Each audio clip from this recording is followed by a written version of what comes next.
Muito bem, chegamos ao final aí dessa etapa de Mateus capítulo 5. Eu vou convidar você a abrir a sua Bíblia lá, Mateus capítulo 5. Estamos olhando as bem-aventuranças durante algumas semanas.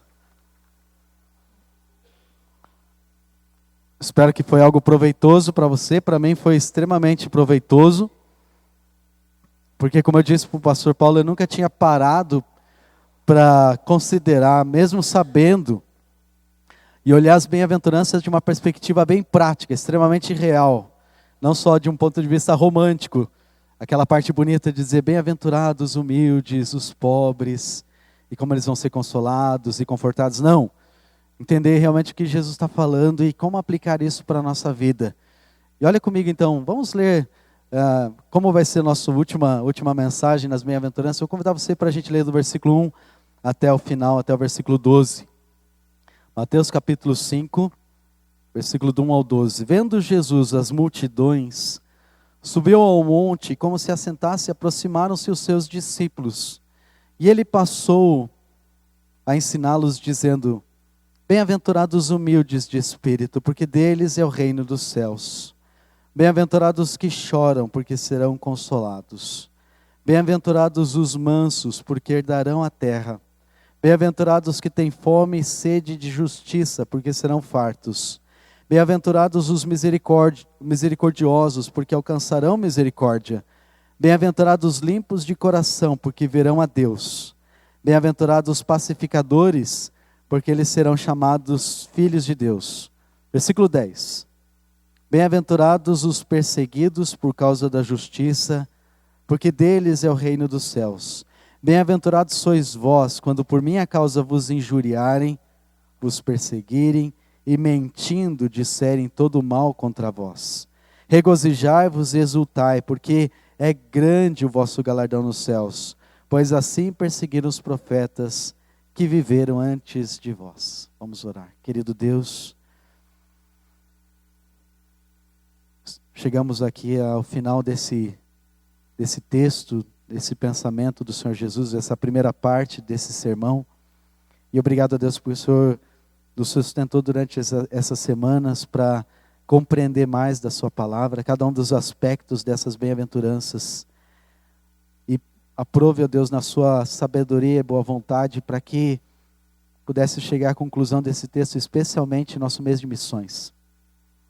Tenho certeza que esse texto foi o motivador de dezenas, de centenas, de milhares de cristãos na história, homens e mulheres que ficaram ocupando aquele espaço na brecha, mostrando e testemunhando ao mundo com suas vidas a mensagem de salvação.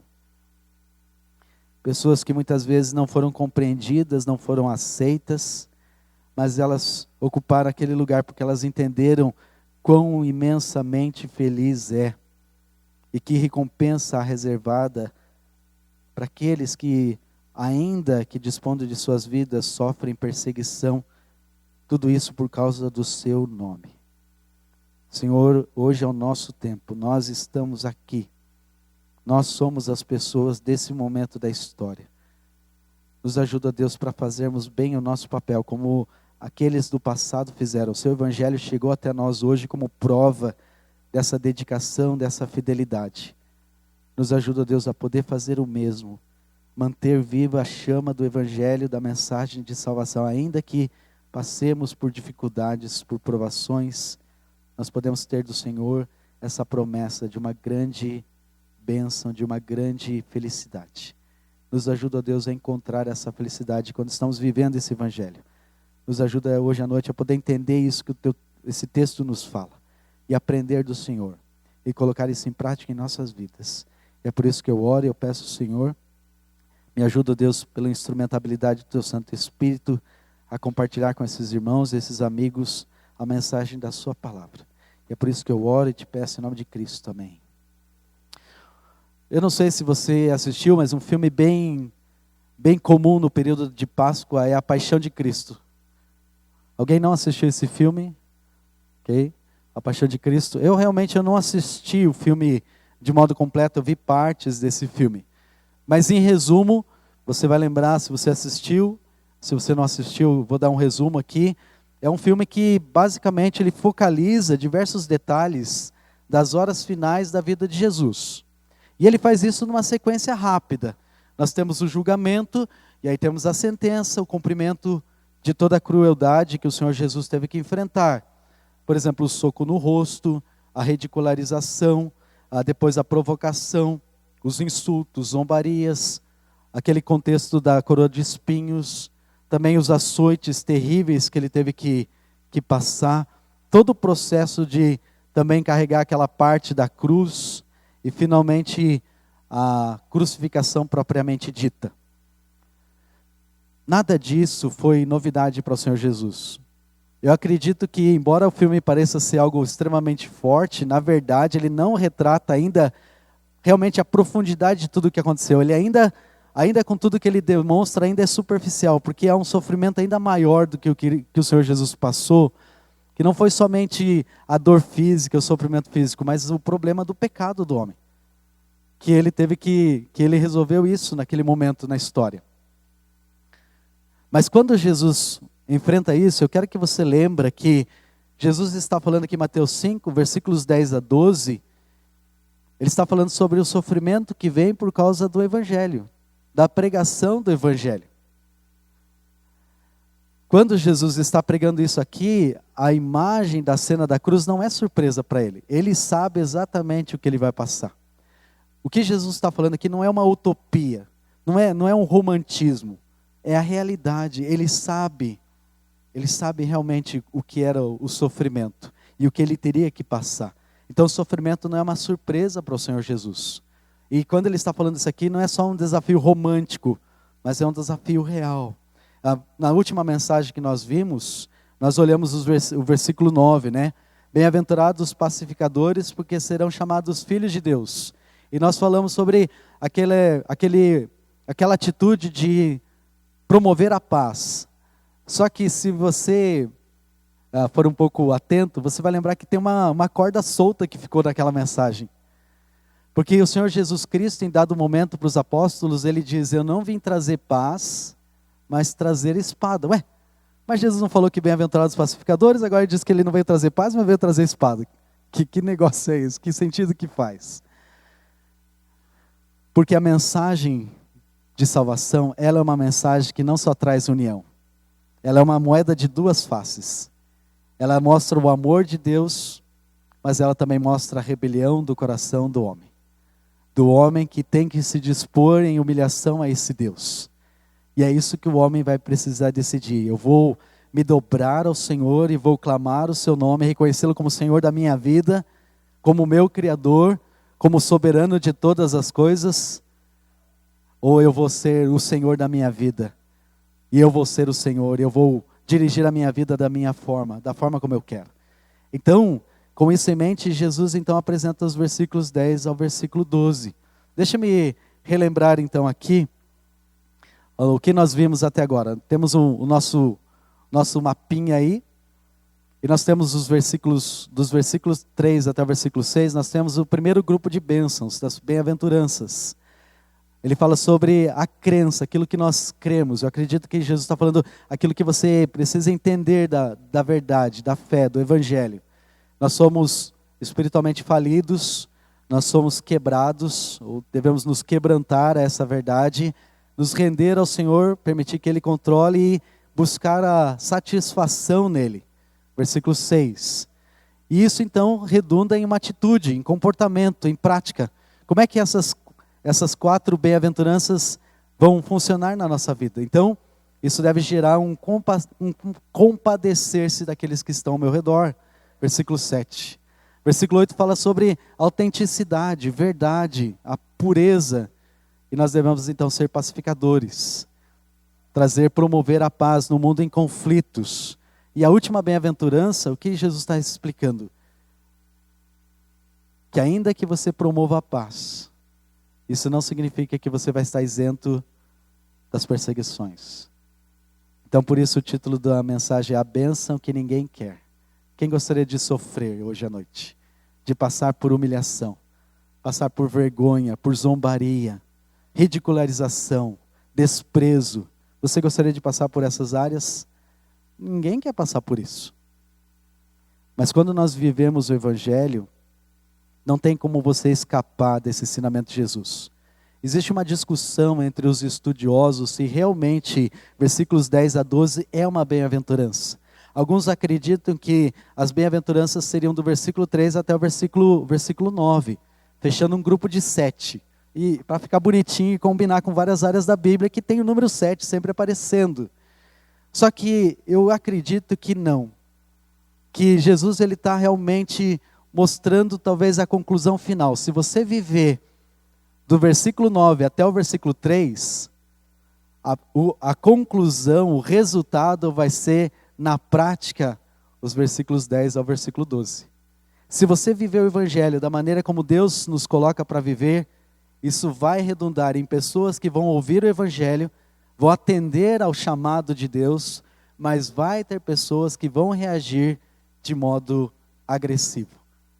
Como eles não podem atingir o Senhor, o que eles vão fazer? O que Jesus Cristo disse: se me perseguiram a mim, perseguirão a vós outros. Se ouviram a minha palavra, ouvirão também a vós. Então vai ter pessoas que vão querer saber qual é a esperança que você tem. Por que você vive do jeito que você vive? Talvez no seu trabalho, na escola, dentro da sua família. Por que você age dessa maneira diante das dificuldades? Por que você tem essa alegria? Por que você tem essa forma de agir? Por que você fala sobre oração? Pessoas vão querer saber, mas vai ter pessoas que vão ficar contra. Vão ter pessoas que não vão querer ouvir. Vai ter pessoas que vão ficar hostis. Mas não é por causa de você. É por causa do Evangelho. É por causa da mensagem da Palavra de Deus. Eu conheci 2 irmãs no passado e foi bem interessante. Uma delas aceitou Cristo, a mais nova, e ela começou naquele primeiro amor, naquele ímpeto, ela começou para falar de Cristo para a família. Ela acordou uma noite e ela disse que ela acordou a família dela, os pais dela, falando: olha, vocês precisam aceitar Cristo, porque vocês não aceitarem Cristo agora, vocês vão morrer, vocês vão para o inferno. E ela fez isso com a irmã dela também, e os pais estavam dizendo: filha, eu não quero mais que você vá nessa igreja, porque esse pessoal está deixando você muito, muito acelerada, muito nervosa, muito ansiosa. Mas foi interessante para ver, e aquilo foi um choque para a irmã, porque ao contrário da irmã, ela ficou completamente hostil. Ela me tratava mal. Quando a gente tinha atividades na família, ela não me recepcionava bem. Eu e a Célia, a gente não tinha Diana ainda, era o começo da igreja lá, Nova Esperança. E uma hora o Carlinhos, que ele era meu braço direito, né, a gente fazia tudo junto lá na igreja. E aí ele falou: você não fica triste porque ela está agindo dessa forma? Eu falei: olha, uma das coisas que eu mais gosto é quando a pessoa age assim. Sabe por quê? Porque demonstra que Deus está trabalhando no coração dela. Ela está lutando com o Senhor. Deus está mostrando para ela que aquilo é verdade e ela tem que decidir entre a vontade dela e a vontade do Senhor. E isso é muito incrível. Pouco tempo depois, começando um discipulado, e aí no começo do discipulado, propondo para ela: o que você acha então de fazer alguns estudos? Foi tão legal porque ela falou: pastor, eu não preciso da ajuda de Deus para entender a palavra de Deus. Eu falei: sim. Ela falou: então eu quero aceitar Jesus agora, para poder entender bem a palavra de Deus. Então foi tão incrível que Deus vai quebrantando e vai mudando. Eu lembro quando eu encontrei a Márcia no ônibus. A Márcia é irmã do pastor Carlinhos também. E nós estávamos no biarticulado, estava no começo do ônibus e ela estava mais no final. E o Carlinhos falou: olha, pastor, ela tá lá, minha irmã está aqui nesse ônibus, mas não fale com ela. Ele era jovem, tá? Ele estava começando, chegando na igreja. Ele: não fale com ela porque ela vai naquela igreja e ela fala em línguas. E ela vai falar mal, ela vai brigar com você. Eu falei: eu quero conhecer a sua irmã, vamos lá, me apresenta ela. Porque quando alguém diz: não faça assim, é aí que você tem uma grande oportunidade. Quando alguém fala: essa pessoa é muito dura, essa pessoa é muito difícil, essa é a grande oportunidade que você tem. Vá até aquela pessoa. Porque pode ser que ela até te trate mal, mas pode ser aquela pessoa que Deus está trabalhando tanto no seu coração, que ela está a um passo de aceitar Jesus. Então isso é uma coisa muito boa. Jesus Cristo, ele fala sobre isso para esses apóstolos, para os seus discípulos, e ele aplica para nós também. Algumas implicações. Por que eu acredito que essa bem-aventurança, ela não é só um complemento do que Jesus Cristo falou. Quero que você note bem, Jesus ele sabe do desafio que ele está lançando. Ele sabe que é um desafio duro, ele sabe que é um desafio pesado. Mas nota, eu quero que você considere, não despreze esses textos. Não pense, isso é tão difícil, passar por essas humilhações, essa vergonha, eu não quero isso. Mas considere o que Jesus está mostrando. Há 4 argumentos que eu acho que é bem importante aqui. Primeira coisa, quero que você note que essa é a bem-aventurança mais longa que Jesus dá. Todas as bem-aventuranças, Jesus fala em um versículo. Mas nessa bem-aventurança nós temos 3 versículos. Também por quê? Porque Jesus explica essa bem-aventurança. Eu acredito que Jesus sabe da dificuldade que envolve entender isso, e Ele nos ajuda a entender porque Ele explica essa bem-aventurança. As outras, Ele confia na nossa capacidade de fazer uma analogia da fé, como a gente fez, olhou os outros versículos, aquele conjunto de pensamentos do Novo Testamento, relacionando outras verdades. Mas quando chega nessa aqui, Jesus ele dá mais explicação, Ele dá mais conteúdo para nos ajudar a entender bem. Nota também as repetições. É a única que Jesus repete 2 vezes. Regozija, exulta, fica feliz, fica feliz. Ele não só repete isso e ele fala bem-aventurado, ele fala 2 vezes. Bem-aventurado quando você passa por perseguição, bem-aventurado quando você passa pela humilhação. E Jesus ele faz uma coisa bem diferente, você notou? Se você tiver dúvida de que é para você, você não precisa ter, porque Jesus diz o quê? Versículo 12, regozijai-vos, exultai, porque grande o vosso galardão nos céus. Versículo 11, ele fala, bem-aventurados sois vós, quando por minha causa vos injuriarem. Ele está falando para quem? Está falando para você, está falando para mim. Não era só para os apóstolos, mas para nós. Uma aplicação bem direta. Então, considera, não despreza essa última bem-aventurança que Jesus fala. Ela é muito importante. Então, vamos ver aqui 3 coisas. Eu gostaria de destacar para você aqui. Jesus ele trata diretamente do desafio de viver e de testemunhar o Evangelho nesse mundo hostil. Quando foi a última vez que você sofreu por se identificar com Cristo? Quando foi a última vez que você foi insultado por pertencer a Ele? Quando foi que você enfrentou realmente o mundo e deu a cara a tapa? Para que alguém olhasse e dissesse, olha, eu não quero isso. Já aconteceu isso com você? Quanto tempo faz? Talvez nunca aconteceu com você. Então eu quero olhar com você essa última bem-aventurança. Eu quero que você note o que eu acredito que esse texto foi um incentivo, como eu falei na oração, para milhares de crentes na história que passaram por perseguições. Irmãos, eu quero que você entenda, nós estamos numa bolsa, numa bolha de ar. Nós estamos num momento único da história porque nós vivemos na exceção. Porque a prática da história é todos os cristãos na história, a história da igreja, cristãos que foram fiéis ao Senhor, eles passaram por grandes perseguições. Não só perseguição de voz um contra o outro, de desprezo, mas perseguição física. Nós vamos olhar daqui a pouco isso no texto. Mas perseguição a ponto de serem mortos. Teve um homem chamado John Wycliffe, que as mensagens dele, cerca de 30 a 40 anos depois dele ter sido morto por causa do Evangelho, os textos que ele tinha escrito ainda tinham uma influência tão grande sobre o povo da Inglaterra que foi designado pelas autoridades achar os textos e queimar os textos. Só que ainda havia pessoas se convertendo e eles foram até o túmulo dele, queimaram os ossos dele e jogaram as cinzas dele no rio para que não tivesse nenhum lugar que pudesse ser encontrado. 40 anos, de 30 a 40 depois daquele homem ter morrido. Ter sido morto por causa do Evangelho.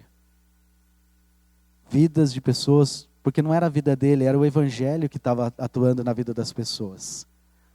Então nós vivemos uma exceção. O que nós temos hoje, você sentar num banco, você ter um pastor que pode estudar e pregar e preparar as mensagens, ter o pastor Paulo que está lá pronto para te ajudar. Nós temos todos esses recursos e ter monitor, isso é uma exceção.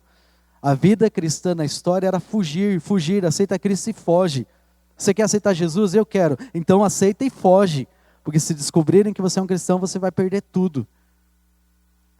Isso que eu estou falando para você é uma exceção para nós aqui nesse momento, mas ainda há lugares no mundo, nesse momento, que há cristãos fugindo. Coreia do Norte é um país fechado. Não só fechado politicamente, é fechado para a religião. Países da China. Pastor Jefferson, Ele não pode entrar na Índia agora, nesse momento, por causa do quê? Restrição ao evangelho. Um dos grandes receios do pastor Jefferson, ele contou isso numa das vezes que ele comentou aqui na igreja, uma das perguntas que eles fizeram muitas vezes para ele é: com quem você tem falado lá na Índia? Por que eles estão fazendo essa pergunta? Porque eles querem saber quem são esses cristãos que estão lá. Quem são essas pessoas? E o que você acha que vai acontecer com o pastor Amiá? Tem uma tolerância, mas é uma tolerância assim, muito, muito tênue. Do nada pode mudar tudo. E todas essas pessoas que estão lá, eles vão sofrer por causa do evangelho. Porque eu duvido que o pastor Amiá vai dizer: não vou pregar mais, tudo bem. Você acha que ele vai fazer isso? Não vai fazer. Nós temos um bom corpo de missionários, graças a Deus por isso. Há muitos outros que estão sendo fiéis ao Senhor, e estão dispostos para enfrentar esses versículos de modo real. Mas isso não se aplica só para os missionários, aplica para nós também. Para cada um de nós. Então vamos olhar aqui para essas bem-aventuranças. Eu acho que há 3 grandes ensinamentos de Jesus que a gente precisa considerar. O primeiro ensinamento é a causa da perseguição. Nota o que Jesus mostra. Ele diz que nós podemos sofrer dificuldades e problemas por diversos motivos, mas nem todas as dificuldades a gente pode chamar de perseguição. Talvez você passe por dificuldades e problemas, mas não é esse tipo de perseguição que Jesus está falando. Por exemplo, tem a história, eu vou contar 2 histórias bem rápidas. Primeiro, um jovem universitário, esses dias vou pegar cenas do cotidiano, coisas que eu li há pouco tempo agora, poucos dias agora. Teve um jovem universitário, ele decidiu subir nas mesas do refeitório da faculdade e ele decidiu para pregar para os colegas na hora do almoço. Ele começou a falar sobre o julgamento de Deus e a ira de Deus. E pregar o evangelho é uma coisa louvável. Há momentos que nós precisamos ser ousados, eu acredito nisso também. Mas a gente não pode chamar isso de perseguição. Os guardas da faculdade foram lá e tiraram ele daquela mesa. Eles tiraram ele do prédio, porque ele estava perturbando, era algo desnecessário naquele momento. Ele estava sendo rude, ele estava sendo desagradável com aquelas pessoas. Então, não dá para dizer que isso é ser perseguido. Outra cena, um pastor, isso nos Estados Unidos, ele foi preso por ter assassinado um médico, porque esse médico ele realizava abortos. O pastor ele alegou na época que ele estava sendo perseguido por servir Jesus. Eu acredito que, de novo, que é correto você usar os meios legais para se opor ao aborto.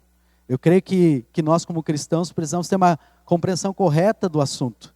Mas você não pode dizer que esse pastor sofreu perseguição. Está dando para entender? Essas atitudes, na verdade o que ele fez? Ele cometeu um crime. Ele violou a lei, ele cometeu um violento ato de assassinato. Então você não pode chamar isso de perseguição. Talvez está mais inclinado para um tipo de fanatismo religioso. Houve desequilíbrio, talvez falta de entendimento do papel dele dentro desse processo. Então, se esse tipo de atitude não é perseguição, sobre que tipo de perseguição Jesus Cristo está se referindo? A perseguição ela acontece quando nós sofremos porque nos identificamos com Jesus. Nós estamos nos identificando com Ele. Eu acredito que é algo muito mais específico. Pedro ele chama de perseguição quando você se identifica com o Senhor Jesus Cristo. E olha o que ele diz, 1 Pedro 4, versículo 14 e 16. Eu acho que isso é uma boa definição de perseguição do ponto de vista do que Jesus está explicando o que é ser perseguido. Olha o que ele diz aí. Se pelo nome de Cristo sois injuriados, bem-aventurados sois. Parece que Pedro pegou bem a ideia, né? De lembrar do que Cristo tinha ensinado. Porque sobre vós repousa o Espírito da glória de Deus.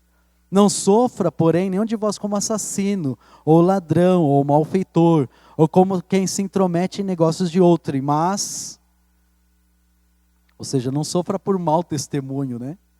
Mas se sofre como cristão, não se envergonhe disso. Antes glorifique a Deus com esse nome. Ou seja, o que ele está dizendo? Ele está falando que Jesus ele especifica as causas da perseguição. Quando você sofre por minha causa, por causa da justiça. Quando você sofre por causa do evangelho.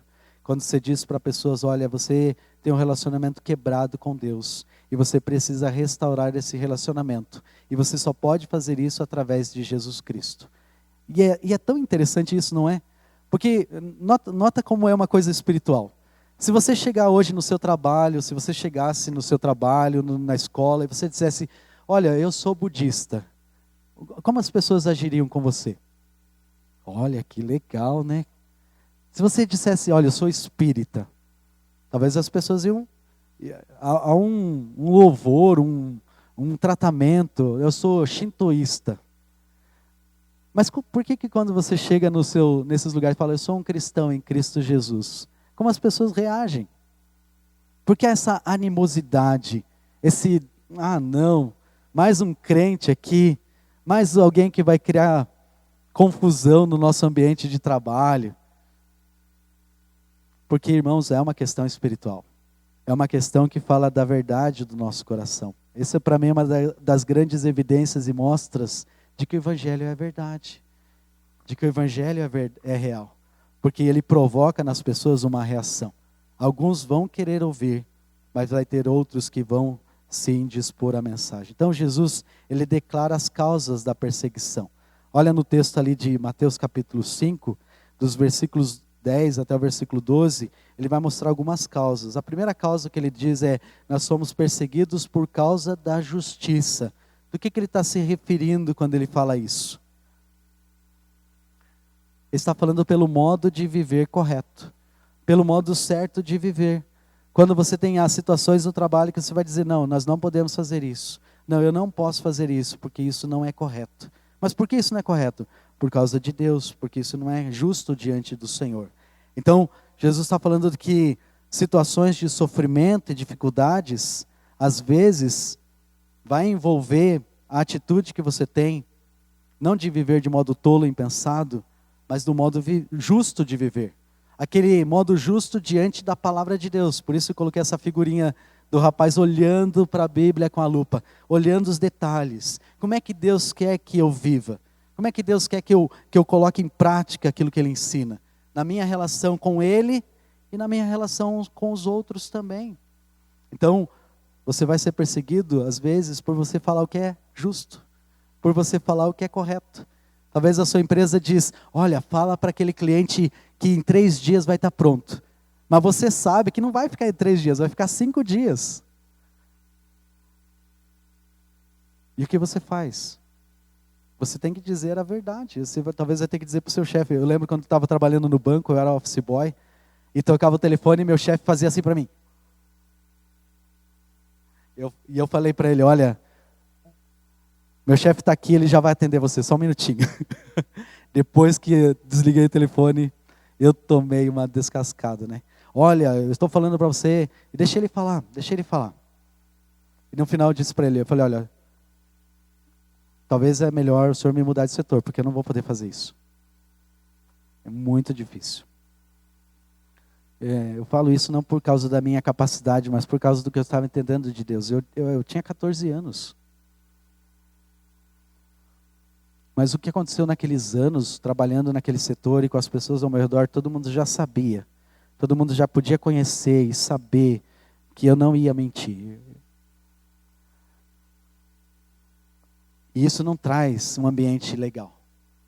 Isso vai trazer uma atitude algumas vezes de oposição. E você vai trazer talvez perseguição. Talvez eu não ia ser o funcionário chamado em primeiro lugar para receber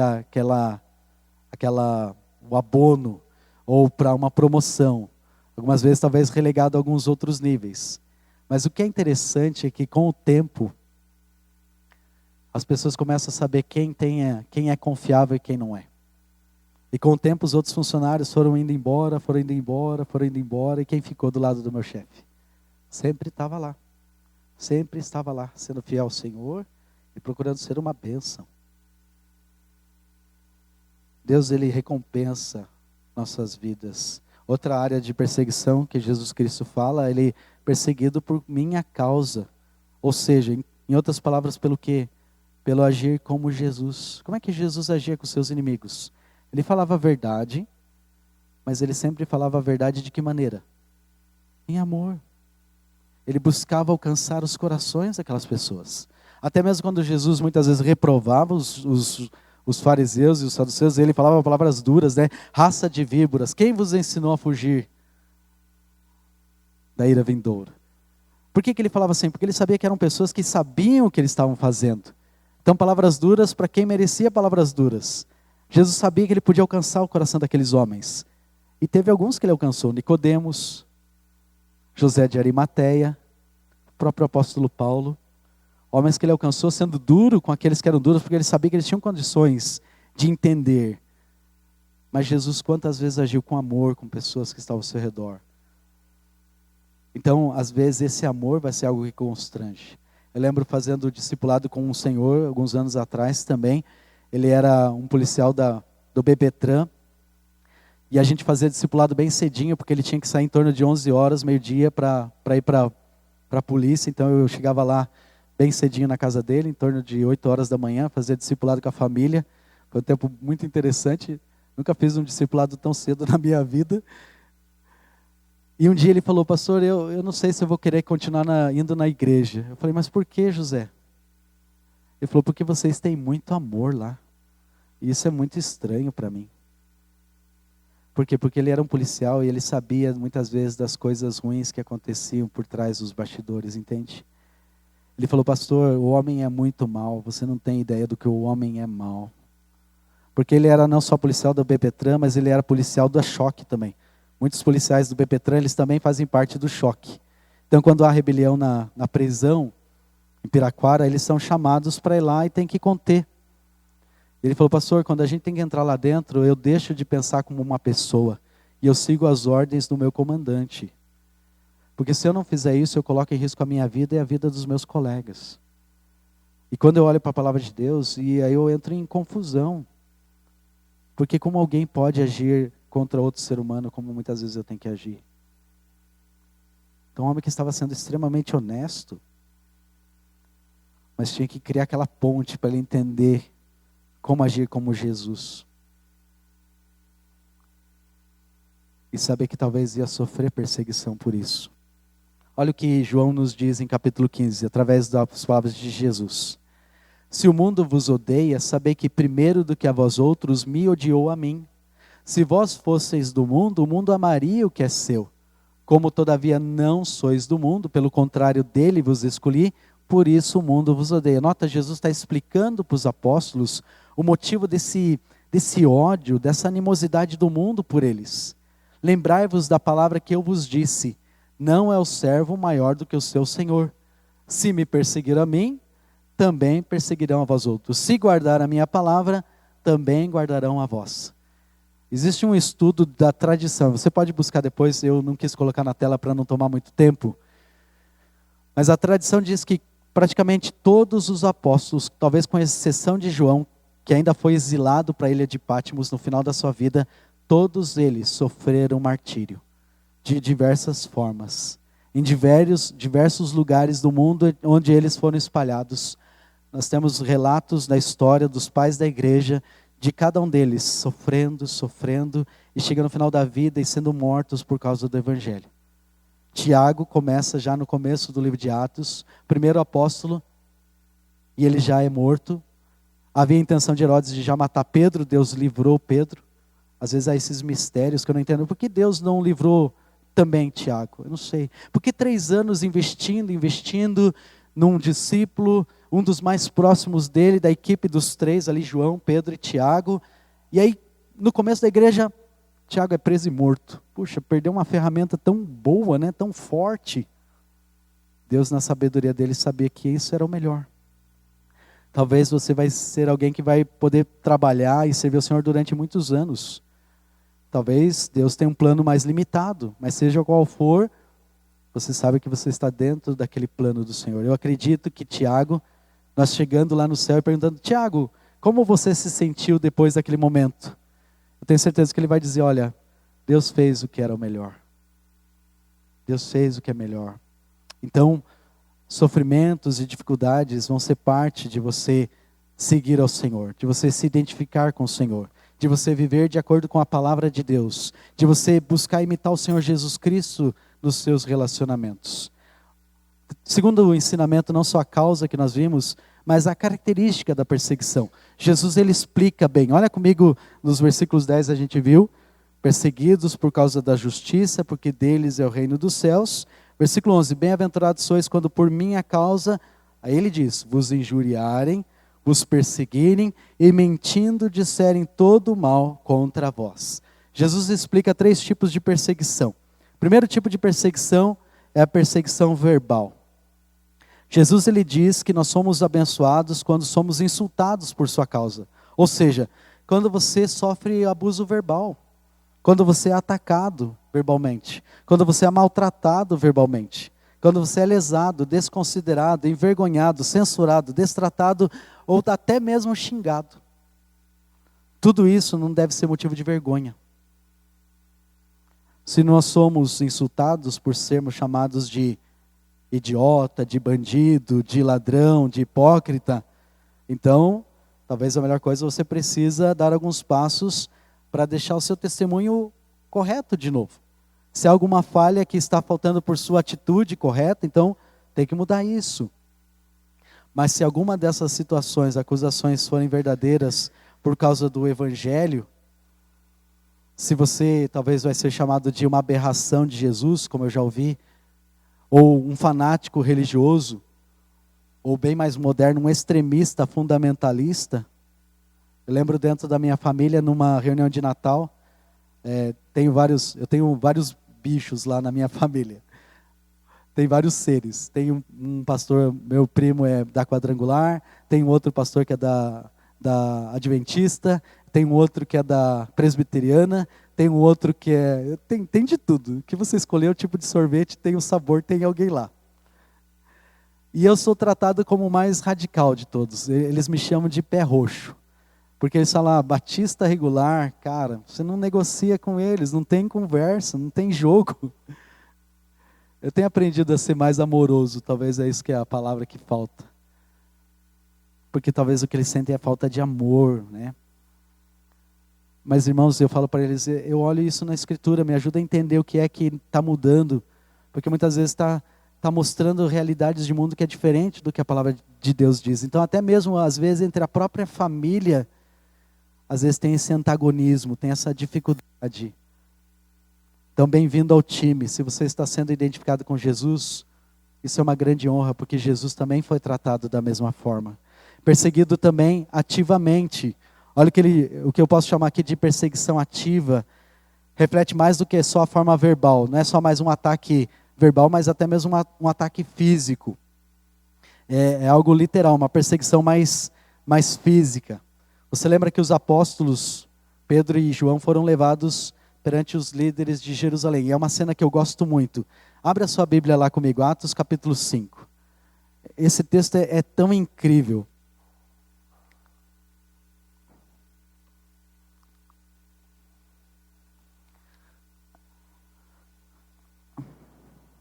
Eu acho incrível esse texto porque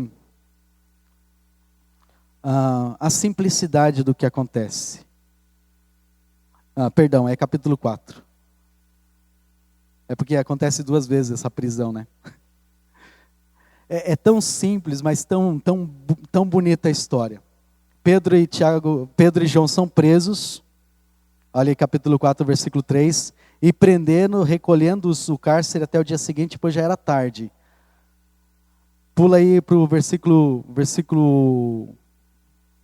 12. Aqui uma defesa de João Pedro diante do sinédrio, desses fariseus. Eles fazem uma pergunta para ele no versículo 7, com que poder vocês fazem isso? E ele ele pega a palavra, ele começa a explicar. O versículo 12 diz assim: e não há salvação em nenhum outro nome, porque abaixo do céu não existe nenhum outro nome dado entre os homens pelo qual importa que sejamos salvos. Versículo 13. Ao verem a intrepidez de Pedro e João, sabendo que eram homens iletrados e incultos, nota, eles sabiam que não eram homens de formação, eles não eram homens com graduação, admiraram-se e reconheceram que eles haviam estado com Jesus. Versículo 18, chamando-os, ordenaram que absolutamente não falassem nem ensinassem em nome de Jesus. Falou, agora vocês já fizeram isso, não é mais para vocês pregar, não é mais para vocês falarem isso, tá bom? Estão entendendo bem? Versículo 19, mas Pedro e João lhes responderam, julgai se é justo diante de Deus, ouvir-vos antes a vós outros do que a Deus, pois nós não podemos deixar de falar das coisas que vimos e ouvimos. Ou seja, eles colocam esses homens entre a parede, né? Eles falam, olha, o que é justo? O que vocês acham que é justo? Como é que a gente vai deixar de falar dessas coisas diante de Deus? Vocês que são os religiosos, que dizem seguir a Deus, o que vocês acham que é correto? Como é que esses homens reagiram? Versículo 21. Depois, ameaçando-os mais ainda, os soltaram, não tendo achado com que os castigar por causa do povo, porque todos glorificavam a Deus pelo que acontecera, por causa do milagre. Mas depois, na segunda prisão, eles decidem para castigar fisicamente Pedro e João. Olha comigo Atos 5, se você está aí, agora é o texto, né? Atos 5, versículo 41. Versículo 40. Chamando os apóstolos, açoitaram-nos e ordenando que não falassem em nome de Jesus, os soltaram. Eles se retiraram do sinédrio, regozijando-se por terem sido considerados dignos de sofrer afrontas por causa desse nome. Ou seja, eles não conseguiram vencer eles com a palavra, então eles partiram por argumento físico, né? É interessante quando alguém perde o argumento na conversa, na fala, geralmente a pessoa parte para agressão. E aí foi isso que eles fizeram, eles perderam o argumento na conversa e eles partiram então para perseguir eles de modo ativo. E há também um terceiro tipo de perseguição que Jesus explica. É a perseguição social. Esse é aquele tipo de perseguição onde alguém, às vezes, começa para espalhar as mentiras de você para os outros. Ele começa para caluniar, para fofocar. Algum tipo de exclusão. Olha comigo Lucas capítulo 6, versículo 22. Se você está em Atos, tem que voltar alguns livros para trás. Lucas capítulo 6, versículo 22. Lucas 6, 22.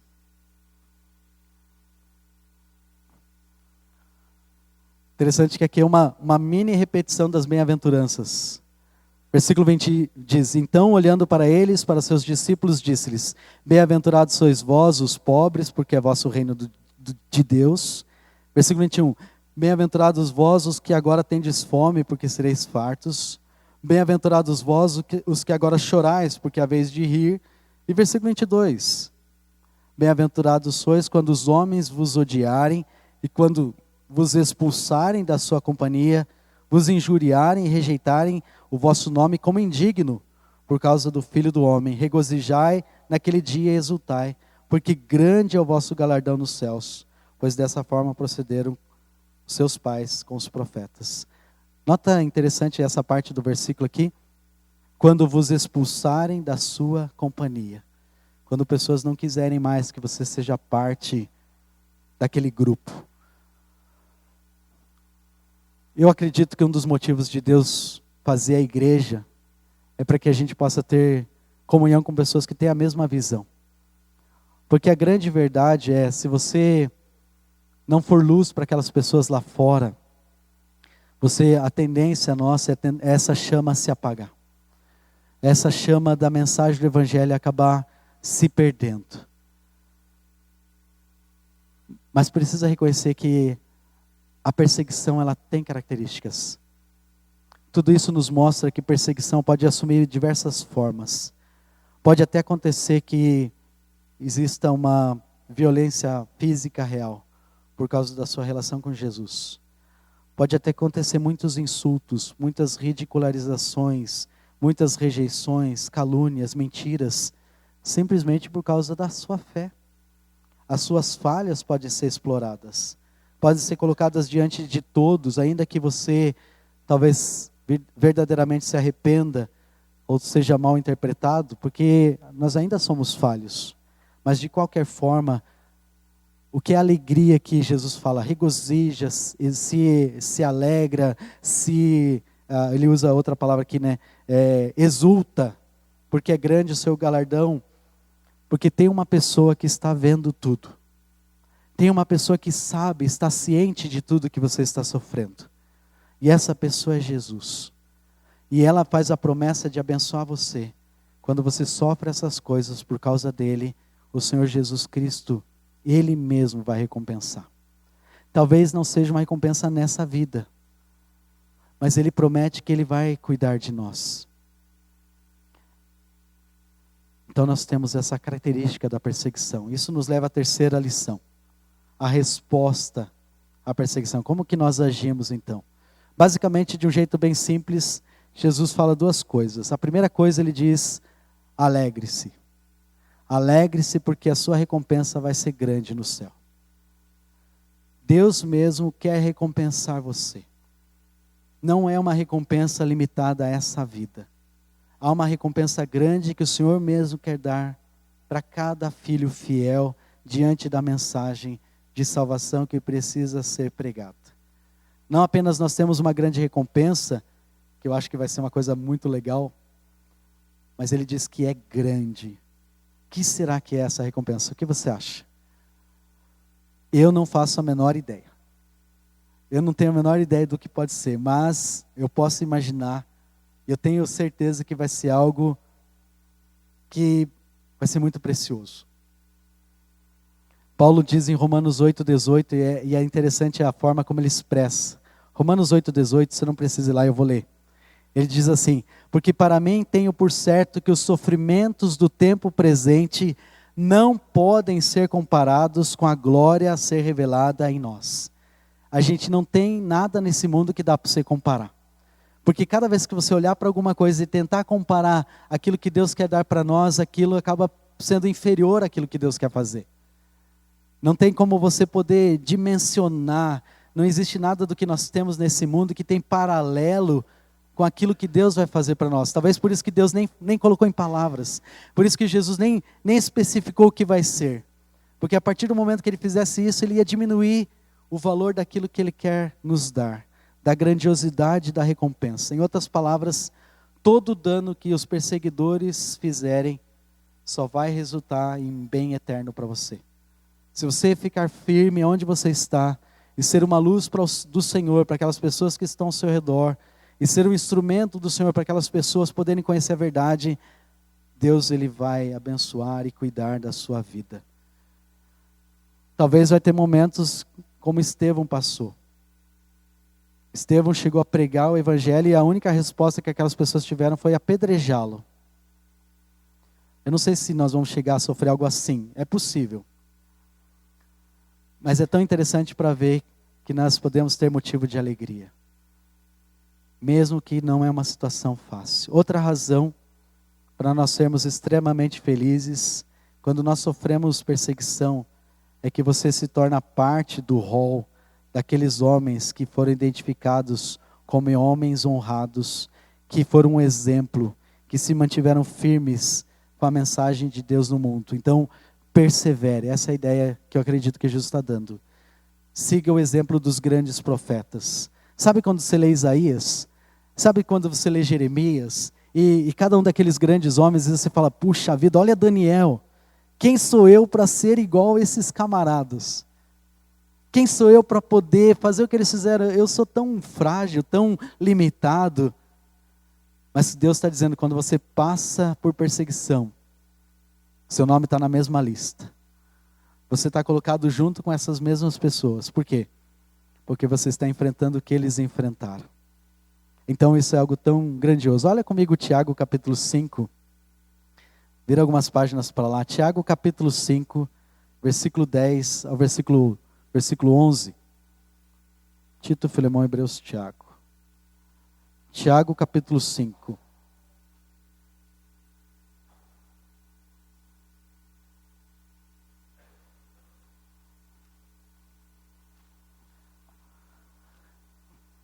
Tiago, ele aqui é o meio-irmão de Jesus.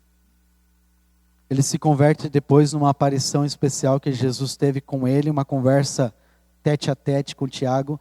Ele acabou se tornando líder da igreja e ele escreve então. E olha que interessante as palavras de comparativo que ele coloca.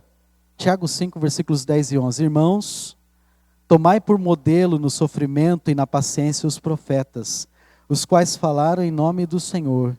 Eis que tivemos por felizes os que perseveraram firmes.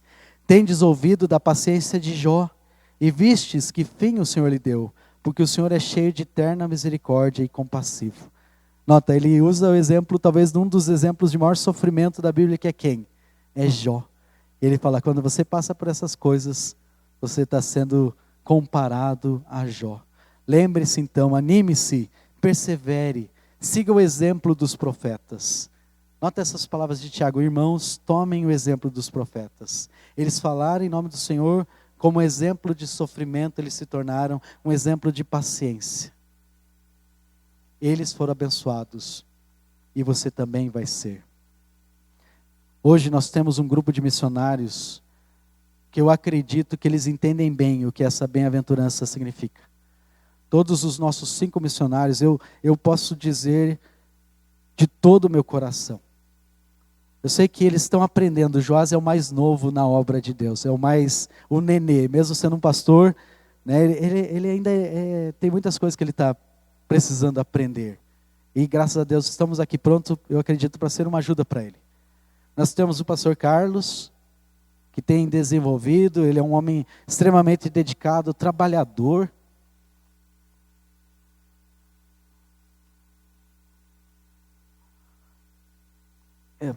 Eu não sei o que você pensa, mas para mim é uma honra ter esses homens.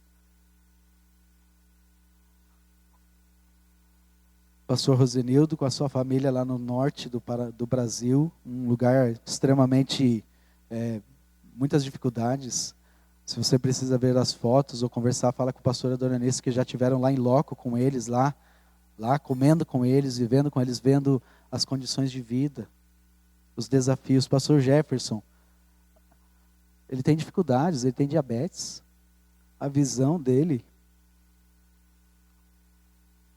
Ele usa um tablet com letras grandes. Ele estuda Hindi para poder falar o evangelho para aquelas pessoas. Ele podia estar em casa.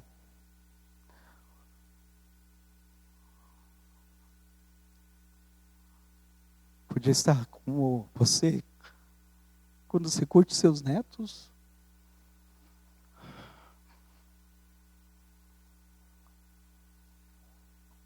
Mas não deu para ir para a Índia, então vamos para onde Deus dá. Vamos lá para Moçambique.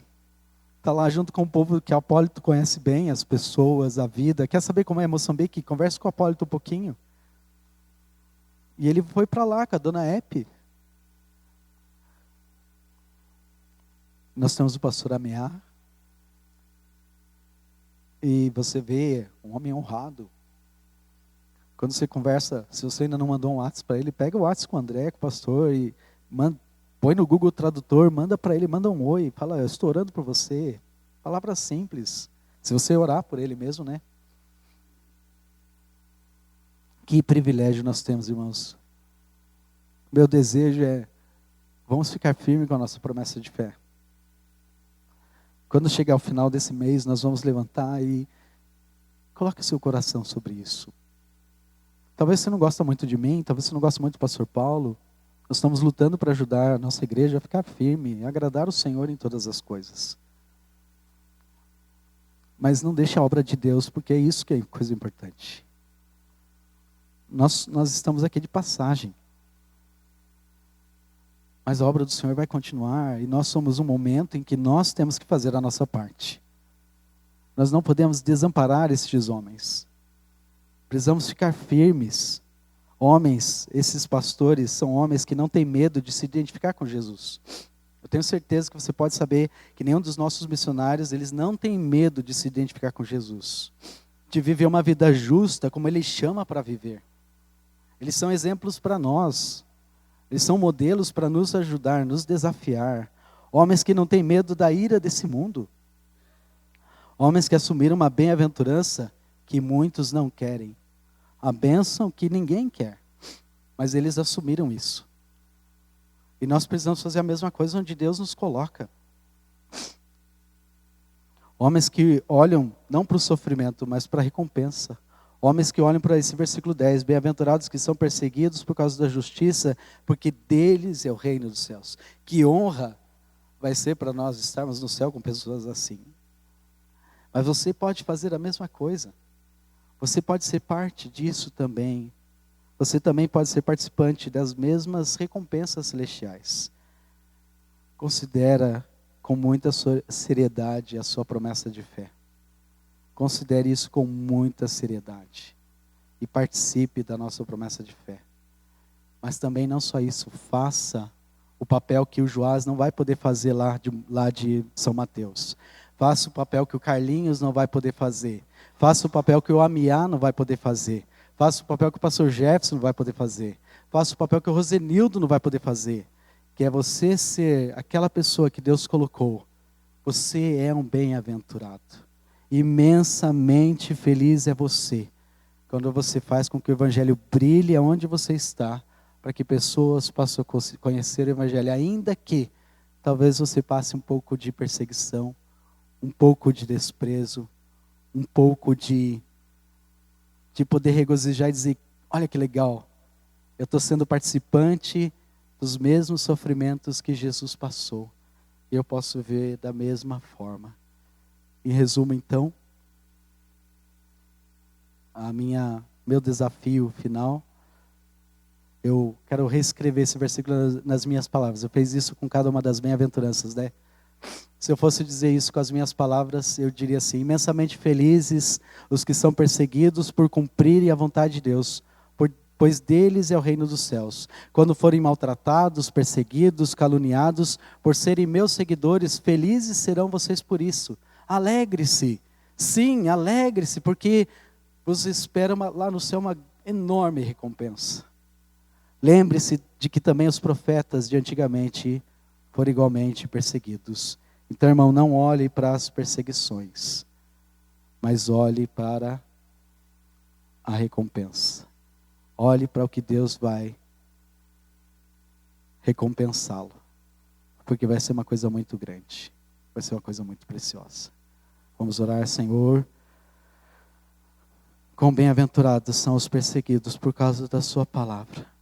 Nos ajuda, Deus, a poder entender o desafio dessas bem-aventuranças, a prática de tudo aquilo que o Senhor disse dos versículos 3 até o versículo 9. Nos ajuda como igreja a crescermos em maturidade, entendermos o papel que nós temos nesse lugar. Essa igreja já tem 44 anos.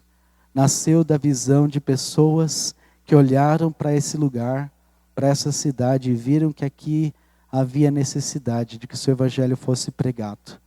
Como em diversos outros lugares do mundo, aprove ao Senhor.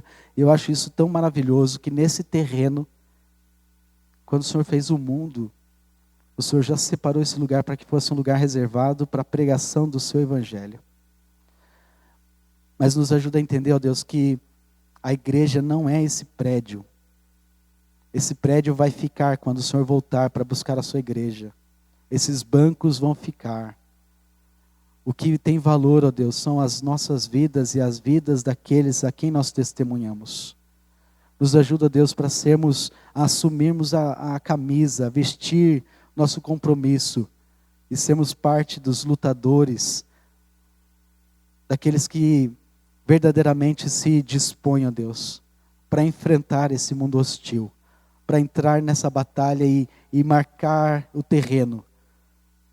Avançar com o teu evangelho sobre os corações de pessoas que precisam conhecer a sua palavra.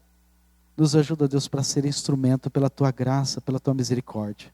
Nos ajuda como igreja a sermos fiéis em nosso compromisso de promessa de fé. Se há irmãos aqui que não têm colocado isso como algo tão importante em suas vidas, move nossos corações para que nós possamos ser comprometidos. Que na nossa renovação da promessa de fé nós podemos fazer isso com grande zelo, porque estamos assumindo um compromisso não só com os nossos missionários, mas com o Senhor, diante do Senhor. Isso é coisa muito séria, porque o Senhor vai honrar o seu nome, o Senhor vai honrar a sua fidelidade. Nos ajuda, Deus, para sermos comprometidos com isso, e também onde o Senhor coloca nossas vidas, que nós podemos não só aproveitar as oportunidades, mas criar as oportunidades. Viver o Evangelho, ainda que talvez nós passemos um pouco de zombaria, um pouco de vergonha, um pouco de desprezo.